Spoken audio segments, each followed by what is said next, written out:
Do you know FANG? Well, FANG can mean many things. For example, FANG was a pet of Hagrid in the Harry Potter series. I didn't remember that.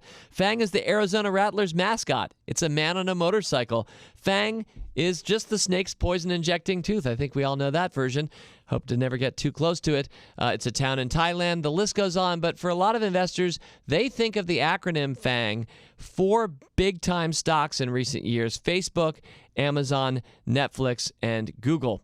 And these companies are regularly referred to as kind of a four horsemen by some people, or a group of stocks, kind of must-have stocks that you've had to have, and having them start with those four letters and being able to arrange them in that way gives them a little cachet when you're able to talk about FANG. It's not an acronym that I use very often, and in fact, my closing meditation is beware of this kind of thinking.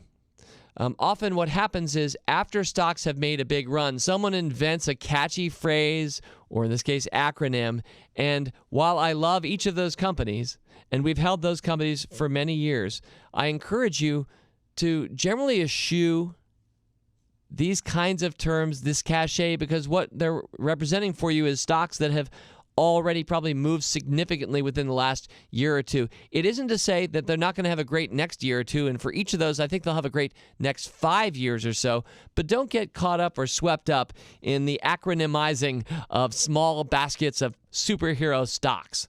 At the very same time that I ask you to watch out for those, I'll also ask you your FANG score, and we'll close with that this week. What is your FANG score? Your FANG score is simply if you add up the number of years that you've held each of those four companies. If you own any of Facebook, Amazon, Netflix, or Google, which is today Alphabet, so the acronym's starting to break down. I think I have those four right. I might even not have those four right. It might be a different G, but I think it's Google.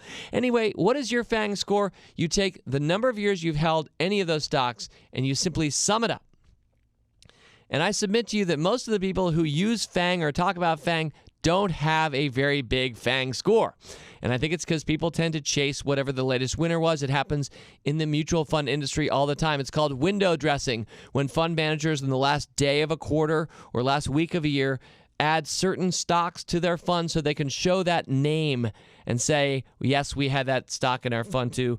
Very superficial window dressing. So I think a lot of the FANG talkers and FANG scores don't have the number that I hope you have. I'll give you my FANG score. It's just the Stock Advisor and Rule Breakers FANG score, and it's 34. So 34 if you add up those four stocks. Anything over 10, give yourself a golden star.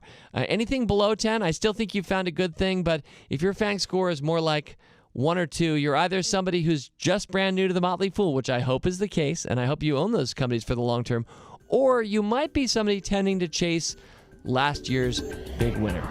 As always, people on this program may have interest in the stocks they talk about, and the Motley Fool may have formal recommendations for or against. So don't buy or sell stocks based solely on what you hear.